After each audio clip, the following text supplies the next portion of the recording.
بیچاری کئی روز سے دم توڑ رہی ہے، ڈر ہے خبر بد نہ میرے منہ سے نکل جائے۔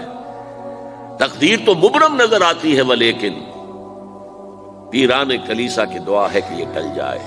تو پہلی بات میری ختم ہوئی، عالمی نظام خلافت دنیا کی تقدیر مبرم ہے، ہو کر رہے گی، اس میں کسی صاحب ایمان کو کوئی شک، کوئی شبہ، کوئی ریب نہیں ہونا چاہیے۔ البتہ اس کا اب دوسرا پہلو کیا ہے، اس کا آغاز کہاں سے ہوگا؟ پہلی بات تو یہ، ہمارے بعض لوگوں کے ذہنوں میں، سادہ دل لوگ وہ سمجھتے ہیں کہ پوری دنیا میں ایک ہی دفعہ آ جانی چاہیے۔ یہ کوئی علاقائی خلافت تو نہیں ہو سکتی، خلافت تو عالمی ہوتی ہے۔ ان سے میں کہتا ہوں، عالمی خلافت کب تھی جناب؟ یہ تو نہ خلافت راشدہ میں عالمی تھی، کیا ہندوستان شامل تھا اس میں؟ کیا چین شامل تھا؟ کیا یورپ شامل تھا؟ اور پھر جو خلافت کے نام سے جو ملوکیت چلی ہے، وہ بھی صرف آپ دور بنو امیہ میں کہہ سکتے ہیں کہ وہ پورا عالم اسلام کم سے کم اس کے تحت تھا۔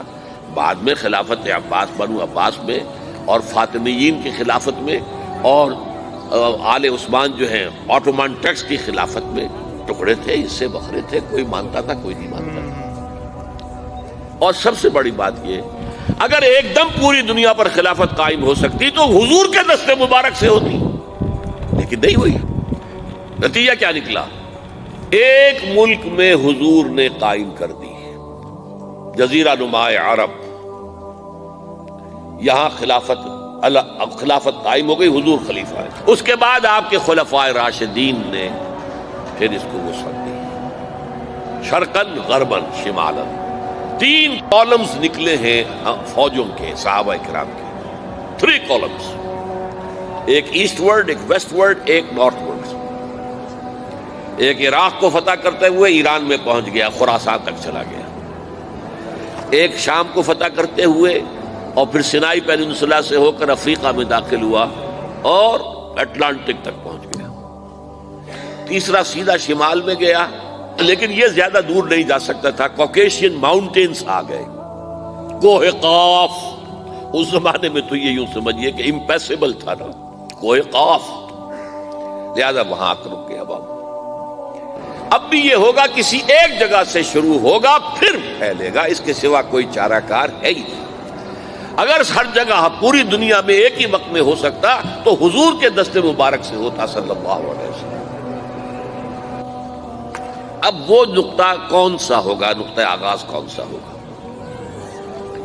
اس میں پہلی بات تو میں نے کہا، جو شک کرے گا اس کا پھر ایمان مشکوک ہے۔ ہوگا، لازماً ہوگا، گلوبل ہوگا، پوری دنیا میں ہوگا۔ کہاں سے شروع ہوگا اس میں آپ اختلاف کر سکتے ہیں، لیکن مجھے تو 2 حدیثیں تو ملی ہیں جن سے یہ اندازہ ہوتا ہے کہ یہ اس مشرقی خطے سے ہوگا، عرب کے مشرق کی جانب کسی ملک سے ہوگا، کسی خطے سے ہوگا۔ وہ حدیثیں بھی اب آپ پڑھ لیجیے پہلے۔ پھر میں کہہ رہا ہوں، یہ خزانہ ہے جو ہم نے آپ کی خدمت میں پیش کیا ہے، کاش کہ آپ اس کی قدر کر سکیں، یہ حدیثیں آپ کو ازبر ہو جائیں، یاد ہو جائیں، لوح قلب پر نقش ہو جائیں۔ ہندوستان اور خراسان یعنی موجودہ افغانستان کا ذکر ابن ماجہ کی روایت ہے، عن عبداللہ ابن الحارث رضی اللہ تعالی عنہ قال رسول اللہ صلی اللہ علیہ وسلم یخرج ناس من المشرق یؤتئون للمہدی یعنی سلطانہ، یعنی سلطانہ، دونوں طرح سے پڑھ سکتے ہیں۔ حضرت عبداللہ ابن حارث فرماتے ہیں رضی اللہ تعالی عنہ کہ حضور نے ارشاد فرمایا، مشرق کی طرف سے وہ فوجیں نکلیں گی، لوگ آئیں گے جو عرب میں مہدی کی حکومت قائم کریں گے۔ یہ مہدی کون ہوں گے اس کا ذکر میں ذرا بعد میں کروں گا، لیکن نوٹ کر لیجئے کہ مہدی سے پہلے لازماً کسی مشرقی علاقے کے اندر وہ نظام قائم ہو چکے گا، تب وہاں سے فوجیں آئیں گی نا۔ یہ مشرق کون سا ہے؟ عرب کے مشرق میں آپ چلیے، ایران بھی آ جائے گا، افغانستان بھی ہے، پاکستان بھی ہے، اور اگر اسے اور توسیع دیں تو ہندوستان بھی ہے۔ یہ ہے عرب کا مشرق، اس سے فوجیں جائیں گی۔ اس کا کیا مطلب ہے کہ اس میں سے کسی جگہ پر نظام خلافت پہلے قائم ہو جائے گا تاکہ وہاں سے فوجیں جائیں گی جو جزیرہ نما عرب میں حضرت مہدی کی حکومت کو قائم کریں گے۔ اب دوسری حدیث سنیے، یہ سنن ابن ماجہ کی حدیث تھی جو میں نے آپ کو سنائی، آپ نے پڑھی۔ دوسری عن ابی ہریرہ رضی اللہ تعالی عنہ، یہ ترمذی شریف کی روایت ہے، قال قال رسول اللہ صلی اللہ علیہ وسلم یخرج من خراسان رایات سود لا يردها شیء حتی تنصب بایلیا، خراسان کے علاقے سے سیاہ جھنڈے لے کر فوجیں آئیں گی، ان کا رخ کوئی موڑ نہیں سکے گا، ان کو پیچھے پھیر نہیں سکیں گے کوئی بھی، یہاں تک کہ وہ یروشلم میں جا کر جھنڈے نصب کر دیں گے۔ ایلیا حضور کے زمانے میں یروشلم کو کہتے تھے۔ یہ یروشلم تھا جب حضرت سلیمان کی حکومت تھی اور یہاں پر معبد سلیمانی، ہیکل سلیمانی قائم ہوا، پھر یہ یروشلم ہی رہا ہے تاریخ میں، یہاں تک کہ سن 70 عیسوی میں جب ٹائٹس رومی جنرل نے اس کو گرایا، ختم کیا، سیکنڈ ٹیمپل گرا دیا اور یہاں سے یہودیوں کو کہا نکل جاؤ، یہاں سے کوئی یہودی باقی نہیں رہا، تب بالکل تہو بالا برباد کر دیا۔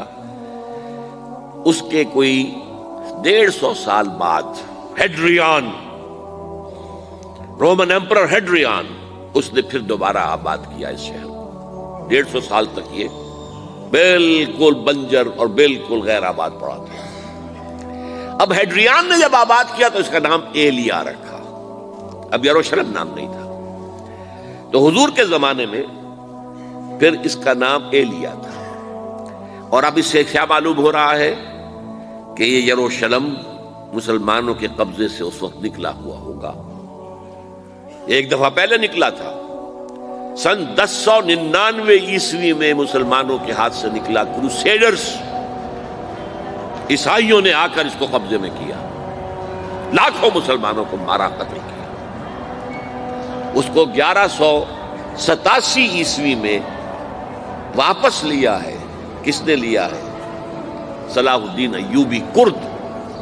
عرب کھوکھلے ہو چکے تھے، عربوں نے کھویا، واپس نہیں لے سکے، بہت حکومت کر چکے تھے، 400-500 برس کی حکومت کر کے، اور ان کے عیش اور ان کے آرام، اب ان میں جان نہیں تھی کہ وہ واپس لے سکے۔ واپس لینے والا گرم کرد خون تھا، صلاح الدین ایوبی۔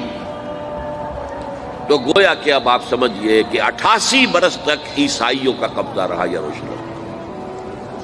اب 1967 میں یہودیوں نے قبضہ کیا ہے، اور اب 38 برس تو ہو گئے، 88 نہیں، 38 برس تو ہو گئے، لیکن وہ دور آئے گا کہ اب پھر لیں گے، لینے والے عرب بھی نہیں ہوں گے، خراسان کے علاقے سے فوجیں آئیں گی۔ یہ خراسان کیا تھا؟ ایلیا تو میں نے آپ کو بتا دیا، یروشلم کا نام ہے۔